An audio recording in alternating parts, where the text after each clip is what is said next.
Yes, it's another wonderful new day, and from this end of Biafra land, I say good morning, good afternoon, good evening, and to some of you, good night, depending on your time zone. As always, this is Radio Biafra Extra, and we are streaming live through Biafra Human Rights and Freedom Radio, a platform that is dedicated to protecting the overall interest of our people in a precarious time, a very delicate time like this. I am George ONYIBE, and I come from Agbo, Delta State, Anyoma Province, to be precise. A lot of people will not be able to appreciate the process we are going through as a people. First of all, as Igbo people, and then secondly, as the people of Biafra. Decades before now, we went through this same process of redefining. But our fathers before us were not able to comprehend the magnitude of damage it will cause to the Biafra nation in general and the Igbo society in particular. What a shame today, anybody can come up and then start defending what is indefensible. It's a shame.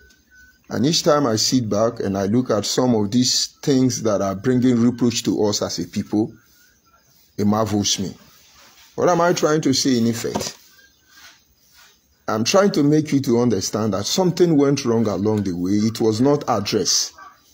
And so the Igbos outside the southeast will tell you they are not Igbo. And then the Igbos in the southeast will tell you they are the original Igbo. And at the end of the day, it is the Igbo nation in general that bear the brunt. And then trying to reunite the balkanized Biafra nation, it becomes an issue. You cannot solve your personal domestic problem. You want to solve that of the global community. It's impossible. And now the truth this morning, first of all, is that you cannot address crisis. You cannot solve crisis, not until you are ready to address it as a crisis.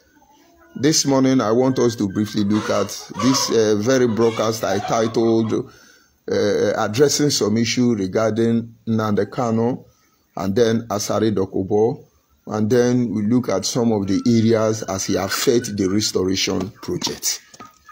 Let us start first of all with the issue of Nnamdi Kanu. Most of you will not understand, but of course I am glad you are seeing the truth already. If you look at the Biafran Restoration Project now, go and listen to Nnamdi Kanu, China Sanwo-Olu, Chike Doziem, and all the criminals parabolating as freedom fighter, protecting the interest of Biafras or of the interest of Ndibo.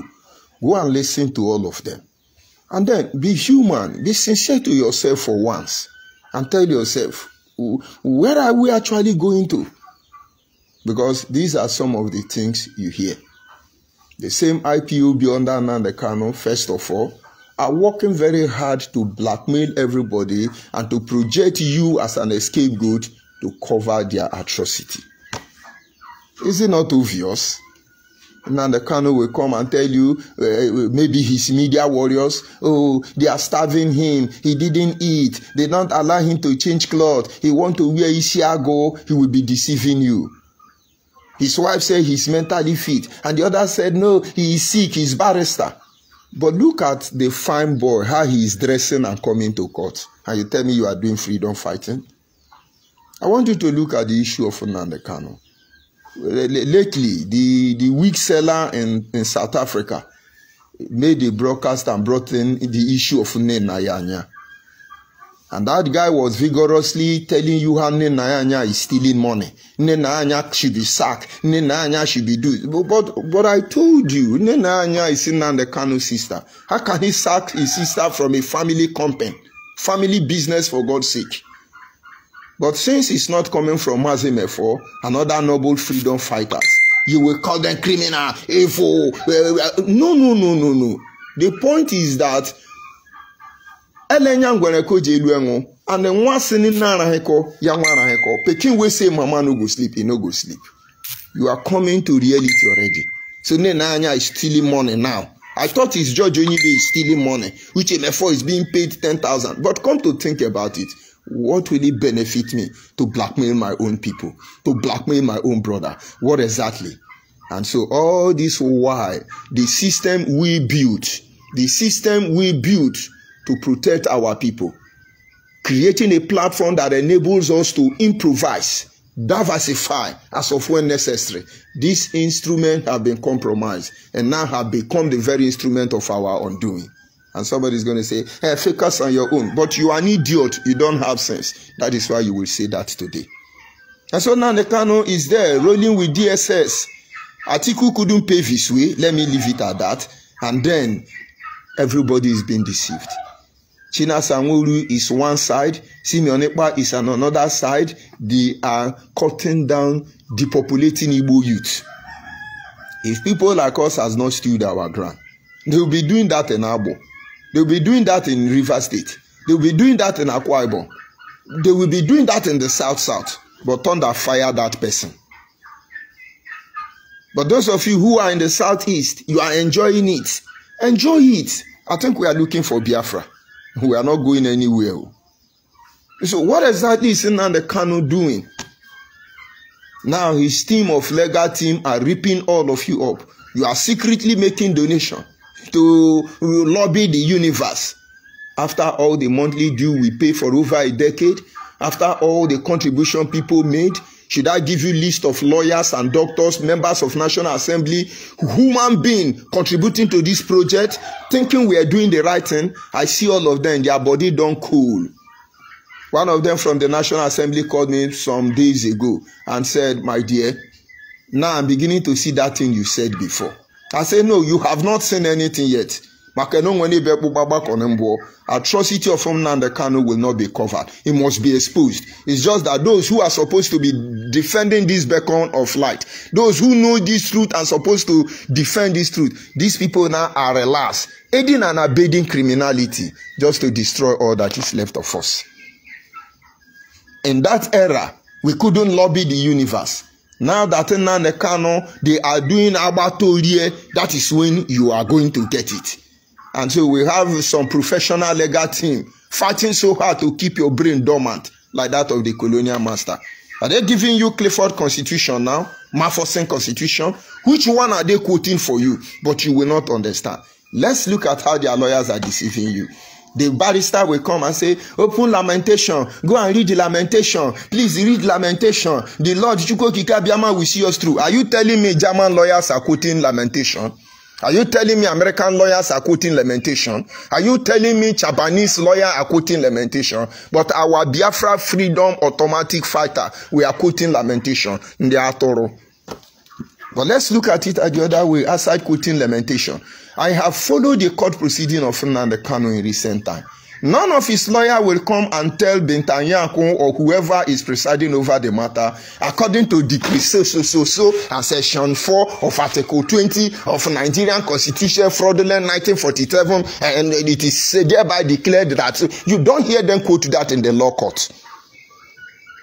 But the moment they move out of the court premises, they will come outside, and then IPOB or Tapia Media Warrior will stay there and say, we are inviting our barrister, and now listen to them, and then you begin to hear, we have told Nigeria, according to section 4 of article 20, rendition, and Nnamdi Kanu, Nigeria is indicted.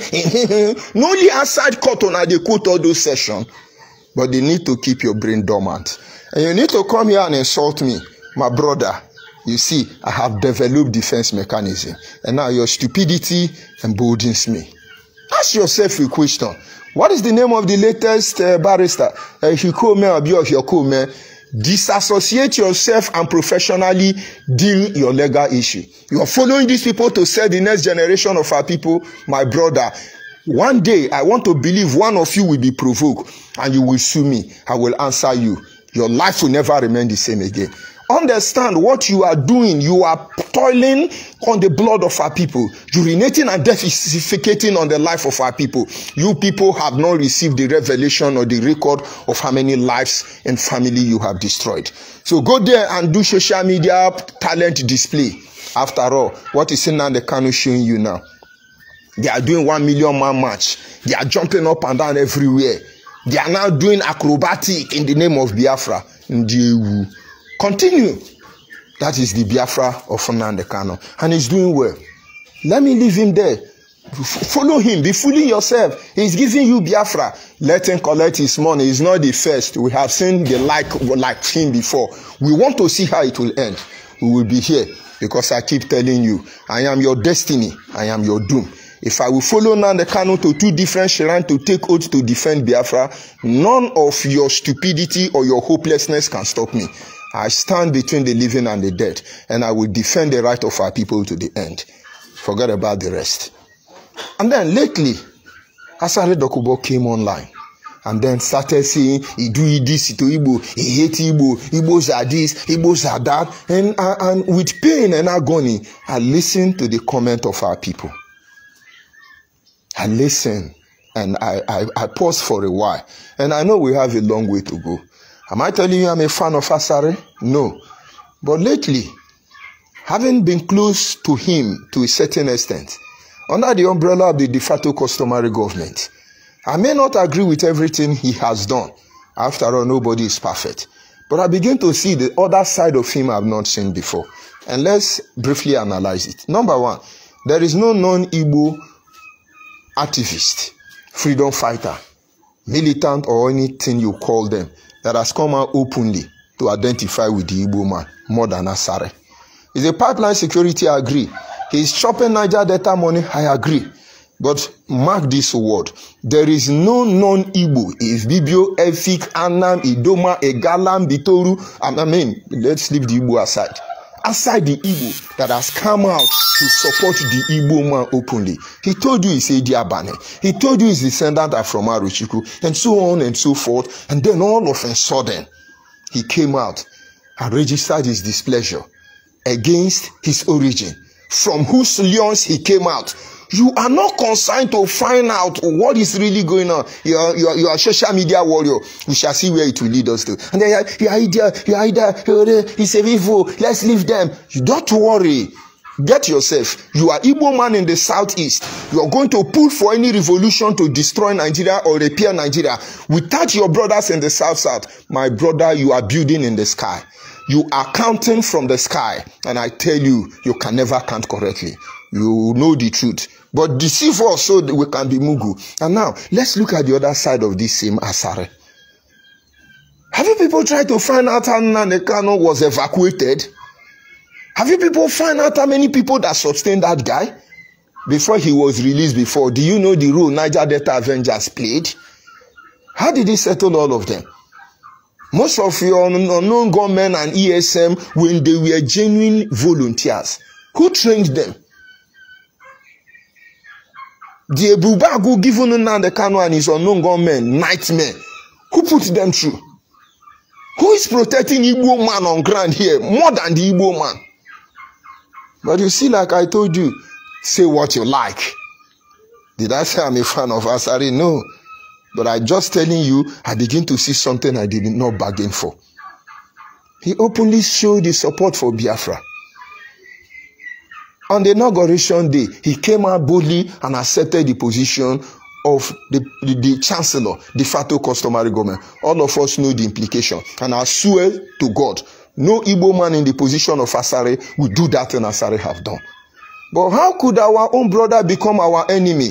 It has to be so, because Nnamdi Kanu wanted so. You are going to tell me he's cursing Igbo people, but you are an idiot, because Nnamdi Kanu said Igbo people are cursed.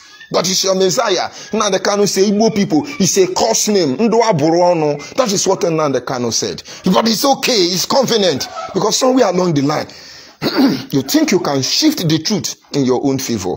My brother, the pair of light is not in your hand. I encourage you. Other people will come up. Don't join them. You come on his Facebook. He said, Tompolo is our man. Tompolo know you. Ateke is the good man. Ateke know you. The question is, do you know yourself? Know thyself. If you like, destroy everybody. Come in saboteur. This one. But me wo gunri ekpere. Ya bo kom ye lue kom. You have to calm down. Begin to calm down. Begin to calm down. Because we are here. And then let's leave that side and then move on to the restoration project. What have you been doing in the coming days? Killing our people, robbing our people. Like I said, go and watch Nnamdi update now. Go and watch Kanu, Fine Boy, all of them. Go and watch all their updates. And tell me that, yes, we are fighting for something important. Now the platform where we bled for, where we put our life in, is now a table of caricature. We have done a tournament in our Ruchuku Shiran, Ibino Pabe Shiran, or a tournament where are we heading to? Yes, United Nations mandate is December. We shall see December. We will do this one. Now, the worst thing that the Kanu and his members are going to do. Those of you who are obedient, I have told you. While you are obedient on social media, put modalities in place to save yourself. If you think that the Kanu loyalty lies with you, the guy is bloodthirsty. The guy is heartless. He cares for no one. He wants to get everything for himself, but it's not in his place to do that. He could only have the guns of the unknown gunmen dropping with the blood of our people. But in the end, we shall know. So when you are saying obedient, he's going to help PDP or APC to make sure Peter Obi don't go anywhere. Mark my word. Because Tinubu is going to vote in Lagos. And if you make Pem as Igbo man, you will hear when. Imagine if Tinubu is the president of Nigeria today. And then he's going to replay Bombo Tinubu Hotel, kill Tinubu, shoot Tinubu, kill Tinubu, Tinubu ran out. And now the Kanu men are going to be on ground to make sure you don't vote for Peter Obi. Am I telling you to vote for Peter Obi? No. Did I say vote for Tinubu? No. Am I telling you to vote for Atiku? No. In my own book of record, I have something against all of them, but yet I have nothing against them. After all, when you come where everybody are criminal, you turn to criminal. But I choose the lesser evil in the multitudes of greater evil. And so, at the end of the day, what is going to happen? Tinubu become president of Nigeria. You are an Igbo man. You make PEM. That is when you will understand what Ninas have been telling you about the need to pull down the 1999 constitution. You're going to take all your property. You know what happened in Ajaja Konde, to mention but a few. Let's leave that. And then you see articulation. Most of you have forgotten. Atiku, no, Nnamdi Kanu is not going anywhere. They are pulling back gradually. So Nnamdi Kanu already at this moment, within the spiritual realm, if you can see, he stands alone. The only way he can gain relevance is he's going to fall back home. And you see, he's going to stop his people from voting for his brother until he subdues them. Now, in the West, the Yorubas will vote for Tinubu. And most of our Igbo brothers, they will support him. Go ask Chukwumadike. And of course, in the North, they will vote for Atiku. Even Buhari will vote for Atiku. And then, let's assume some Northerners are waking up. Let's assume some Westerners are waking up to support Peter Obi. But here in Igbo land, you're going to have a known government. Now the Kanu boys are going to say, don't vote, don't vote. You are not considering that. After you now tell me, Army General say, the activity, the killing in Igbo land, it's not IPOB. We know this one. On a no get sense. They allege or they didn't allege. Deed does not overrule the truth. After all, assumption does not have any legal backup in the law court. The point is that if I mean like, let's say, killing in Igbo, he want to tag your politician, now he will rubbish all your politicians, make them irrelevant, and in the next coming election, all of them will be discredited. And then somewhere along the line, they need to make you feel that, oh, Nnamdi Kanu is fighting for Biafra. Who is unknown gunman? Who are you to tell me about IPOB? None of you. From Chike Doziem to Nenayanya, all of you, HOD, DOS, autopilot, all of you, none of you is in the position to tell me about IPOB. I was there. But this is not what we fought for. This is not what we bled for. This is not why we came out. And I need you to go back a little bit and have a rethink. Pull sentiment away. All this emotional fighting, all this backbiting, all this trying to blackmail, put them away. For God's sake, for once in your life, ask yourself a series of questions. And then God will reveal to you the next way forward.